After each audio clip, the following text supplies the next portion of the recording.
दोस्तों, जब सरकार नाकाम होती है तो ये मुद्दा पाकिस्तानी बन जाता है। दोस्तों, सरकार ने कभी भी श्रमिक मजदूरों पर ध्यान ही नहीं दिया। खेल शुरू हो चुका है। किसी गैर भाजपा शासित राज्यों में कोई दंगा या हिंसा होती है तो इसके जिम्मेदार राज्य सरकार होती है। वहीं दूसरी तरफ अगर बात की जाए तो यही दंगा और हिंसा अगर भाजपा शासित राज्यों में होती है तो इसके लिए विपक्ष और पाकिस्तान जिम्मेदार हो जाता है। जैसा कि आज इनके गोदी मीडिया की चैनल चला रहे हैं कि जो श्रमिकों ने अपने हक की आवाज़ उठाई है, इसके पीछे पाकिस्तान का कनेक्शन है।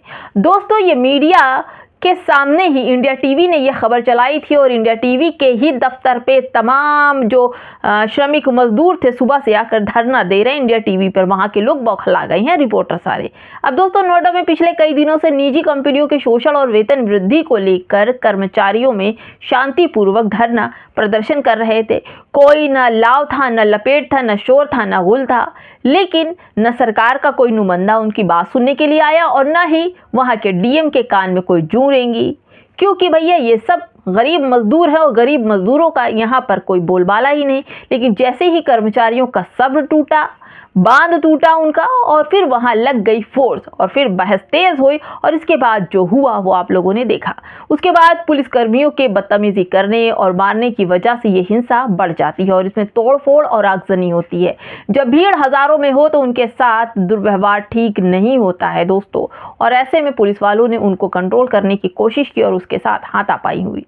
दोस्तों, ये गरीब मजदूर आपके ही देश के हैं और आपके लिए ही काम करते हैं। अब इसके नतीजे तौर पर उत्तर प्रदेश सरकार ने वेतन वृद्धि का आदेश प्राइवेट कंपनियों को दे दिया है, लेकिन ये कितना अमल में आता है और कितने लोगों की नौकरियां बचती है, ये तो भविष्य में गत में है। यानी कि बहरों तक अपनी आवाज पहुंचाने के लिए धमाका करना ही पड़ता है। अगर ये हिंसा ना होती तो सरकार तक ये बात पहुंचती ही नहीं।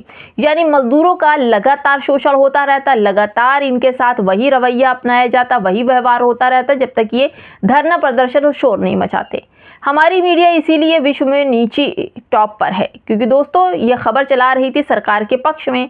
मतलब मीडिया यह कहना चाहती थी कि इन कर्मचारियों का मजदूरों की मदद करने के लिए पाकिस्तान ने हिंसा करवाई है। कमाल का ही लॉजिक है दोस्तों। वैसे इस हिंसा में विपक्ष और मुसलमान का एंगल ढूंढा जा रहा है, और जैसे ही मुसलमान या विपक्ष का कोई एंगल दिखाई पड़ता है तो इस पूरे विद्रोह का ठीकरा भी उन पर थोप दिया जाएगा और यूपीए लगाकर मुसलमानों की चूड़ियां टाइट कर दी जाएंगी। क्या सच में नोएडा के डीएम के पास इतनी पावर है? क्या मजदूरों के संग शोषण सिर्फ नोएडा में ही हो रहा है?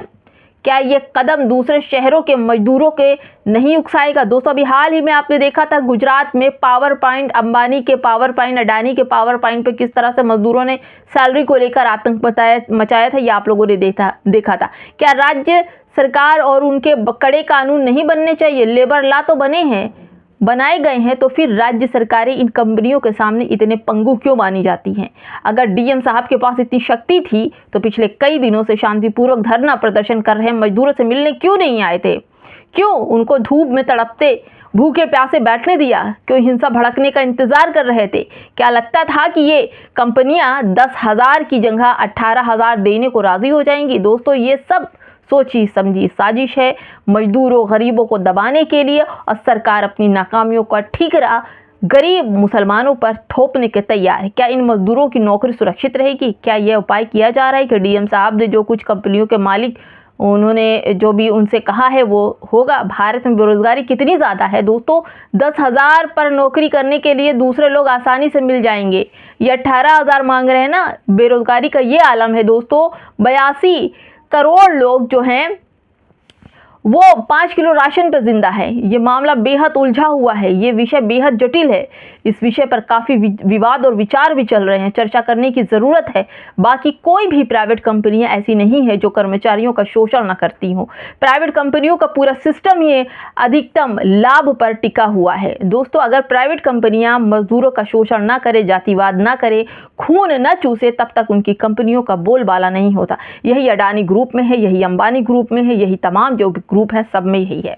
नोएडा के ग्रुप में जिस तरह से महिलाओं और पुरुषों का प्रदर्शन चल रहा था, इनकी बात सुनने के लिए सरकार की तरफ से कोई आना चाहिए, कंपनी की तरफ से मैनेजर आना चाहिए, कंपनी की तरफ से एक ग्रुप लीडर आना चाहिए। डीएम को उनकी बात सुननी चाहिए थी, लेकिन चिल्लाने दिया, फुकवाने दिया, यानी कि गरीब की कोई औकात नहीं है 5 किलो राशन तो वैसे भी उत्तर प्रदेश में मिल जाता है। आराम से 5 किलो राशन खाइए और खुश रहिए, अपने हक और हुकूक की आवाज़ ना उठाइए। अगर आप ऐसे हक और हुकूक की आवाज़ उठाएंगे तो गरीबों, जातिवादियों, आपको पर वो आवाज़ थोप दी जाएगी हर मुद्दे पर पर्दा डालने के लिए। हर उस एंगल को मीडिया बैठा ही है, पाकिस्तानी और मुसलमान और जातिवादी एंगल ढूंढने के लिए वो बैठा है। और इसी सब के लिए आज जो एंगल मीडिया ने दिखाया कि जो मज़दूर हैं वो उनको पाकिस्तान से फंडिंग मिल रही है, वो पाकिस्तान ने हिंसा फैलाई है, इस वजह से ये मज़दूर इतना अग्रेसिव है।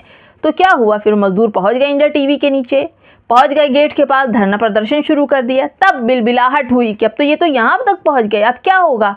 क्योंकि दोस्तों, मज़दूरों को जब पेट में आग लगी होती है तो उन्हें कुछ समझ में नहीं आता, क्योंकि थोड़ी सी अगर सैलरी बढ़ा दोगे तो कुछ तुम्हारा जाएगा नहीं। उनकी मेहनत की कमाई से तुम बड़ी बड़ी बिल्डिंगें तैयार कर रहे हो, बड़े बड़े एक्सपोर्ट इंपोर्ट विदेशों में कर रहे हो। थोड़ी सी अगर सैलरी बढ़ा दोगे, उनकी मेहनत की कमाई का घंटों काम लेते हो, और इस तरह अगर मज़दूर अपनी आवाज़ को उठाने की कोशिश करता है तो आपका गोदी मीडिया बैठ जाता है उनको पाकिस्तानी आतंकवादी ठहराने के लिए। फिलहाल दोस्तों, श्रमिक मजदूरों ने अपनी हक की आवाज़ को तेज़ कर दिया, लेकिन अभी तक इस पूरे मामले पर कोई भी नतीजा नहीं निकला है। धरना प्रदर्शन चल रहा है, आक्रोशित हैं और पूरा मीडिया इस पूरे जो मजदूर उग्र हुए हैं उसको पाकिस्तानी फंडिंग और पाकिस्तान का हवाला दे करके उसको चला दिया है। अब सरकार मजदूरों की तरफ ध्यान नहीं देगी और जो मजदूर आएंगे दोस्तों उनको पाकिस्तानी बता दिया जाएगा और फिर इसी मजदूरों में से छटनी हो जाएगी और फिर ये सब बेकार हो जाएंगे, बेरोजगार हो जाएंगे। फिर सरकार क्या होगी, उसके बाद SIR में तो है ही है सारे नाम। बाद में ये होगा कि जब इनके पास SIR के नाम नहीं है या मजदूरी नहीं कर रहे हैं तो इनको लिहाजा बाहर निकालो, ये घुसपैठियाँ हैं या आतंकवादी हैं, इनको बाहर किया जाए। दोस्तों, सरकार का रवैया खेल शुरू हो गया है। धीरे धीरे नंबर सबका आता है, पहले मुसलमानों का, फिर दलितों का और अब गरीब कमज़ोर लोगों का नंबर आ ही गया है जो मेहनत कश हैं। फिलहाल दोस्तों, इस वीडियो में इतना ही। क्या कहेंगे कमेंट में हमें ज़रूर बताइएगा कि आपका नंबर किसका है। नमस्कार।